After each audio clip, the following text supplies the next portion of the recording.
Hello दोस्तों, मैंने आपके लिए एक समास का दूसरा टॉपिक जो पार्ट 2 है वो बनाया है और इसमें जो उसमें रह गया था वो इसमें ऐड किया है। समास पार्ट 2 है। यह है कक्षा 10 और पटवारी रीटेल इस सभी के लिए महत्वपूर्ण है। यह टॉपिक आपकी मेहनत के ऊपर डिपेंड करता है, आप कितनी मेहनत करते हो और आप कितना इन्हें याद करते हो। ये जो मेहनत आपकी होती है वो कभी बेकार नहीं जाती है। दोस्तों, मैंने आपके लिए व्हाट्सएप नंबर नीचे दिया हुआ है। आप किसी भी सब्जेक्ट के नोट्स प्राप्त करने के लिए मुझे फ़ॉलो कर सकते हो। मैंने आपको नीचे व्हाट्सएप नंबर दिया है 8426 82 92 09। टेलीग्राम लिंक भी दी है और ईमेल आईडी का भी एड्रेस दिया हुआ है।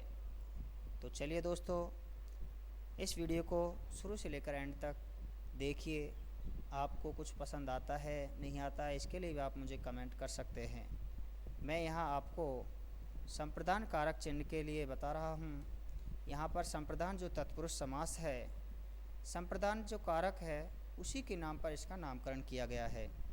संप्रदान के लिए जो के लिए होता है उसका इन शब्दों में लोप होता है, उसका हमें विग्रह करना होता है। उसी को हम कहते हैं तत्पुरुष समास, अर्थात संप्रदान तत्पुरुष समास। जो के लिए है उसी से पहचान है संप्रदान कारक की। घुड़साल, घोड़ों के लिए साल भवन, जहाँ पर घोड़ों को रखा जाता है उसे घुड़साल कहते हैं। देशभक्ति, देश के लिए भक्ति, जो देश के लिए भक्ति रखते हैं उन्हें हम देशभक्त कहते हैं। इसलिए देशभक्ति जो विशेषता है वो है देश के लिए भक्ति। परीक्षा भवन, परीक्षा के लिए भवन, जो जिसमें हम बैठ कर के एग्ज़ाम देते हैं, परीक्षा देते हैं, उसे हम परीक्षा भवन कह सकते हैं। गुरु दक्षिणा, गुरु के लिए दक्षिणा, गुरु के लिए जो हम उपहार भेंट देते हैं उसे हम गुरु दक्षिणा कह सकते हैं। विद्युत गृह, विद्युत के लिए ग्रह। युद्ध भूमि, युद्ध के लिए भूमि। पशु बलि, पशु के लिए बलि, अर्थात जिस हम पशु की बलि देते हैं उसे हम बलि पशु कह सकते हैं, पशु बलि कह सकते हैं। लेकिन उसका जो विग्रह होगा, समास विग्रह होगा, समास विग्रह होगा बलि के लिए पशु। देवालय, देव के लिए आलय, जो देवताओं का घर होता है वो देवालय कहलाता है, जहाँ पर मूर्तियाँ स्थापित होती हैं।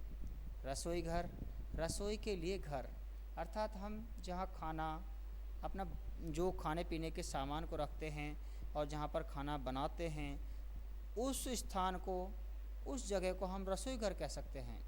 हथकड़ी, हाथ के लिए कड़ी, आपने देखा होगा जो इलीगली काम करते हैं तो पुलिस उन्हें गिरफ्तार करती है तो हाथ में हथकड़ी, लोहे की हथकड़ियाँ पहनाती है, उसी का है। तो हाथ के लिए कड़ी। रणभूमि, रण के लिए भूमि, जहाँ योद्धा युद्ध करते हैं उस भूमि को रणभूमि कहते हैं। विद्यालय, विद्या के लिए आलय, जहाँ हम पढ़ने जाते हैं ये उसी के लिए है। डाक गाड़ी, जिस गाड़ी से डाक जाती है ये उसके लिए है, डाक के लिए गाड़ी। हवन सामग्री, हवन के लिए सामग्री, देवताओं के लिए जो हवन आहुति दी जाती है उसके लिए जो सामग्री होती है उसे हवन सामग्री कह सकते हैं। कारावास, कैदियों के लिए गृह, जो आवास, कारा आवास, आवास का मतलब भी गृह होता है, तो कैदियों के लिए जो गृह होता है उसे कारावास कहते हैं। इसके बाद है अपादान तत्पुरुष। अपादान कारक चिन्ह से अलग होने के अर्थ में, से अलग होने के अर्थ में लोभ से बनाने वाला जो समास है वो अपादान तत्पुरुष समास है। पद से मुक्त, पद मुक्त, देश निकाला, देश से निकाला। पथ भ्रष्ट, पथ से भ्रष्ट। काम चोर, काम से चोर। लाभ रहित, लाभ से रहित। भयभीत, भय से भीत। दोस्तों, ये जो मैंने वीडियो आपके लिए बनाई है अभी ये मैं आपके लिए शुरुआत ही की है, कुछ समय मेरे पास कम है, फिर भी मैं आपके लिए छोटी छोटी वीडियोज़ जो आपके लिए बहुत ही उपयोगी हैं वो मैंने बनाई हैं। तो कृपया मेरे चैनल को सब्सक्राइब करें, लाइक और शेयर करना बिल्कुल ना भूलें और बेल आइकन दबाएं जिससे कि अगली वीडियो का नोटिफिकेशन आपके पास अवश्य पहुंच जाए। हाँ तो दोस्तों, बंधन मुक्त, बंधन से मुक्त।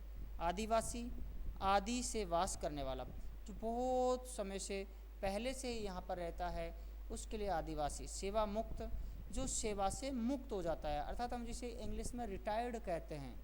सेवा से क्या हो गया, मुक्त हो गया, रिटायर्ड हो गया।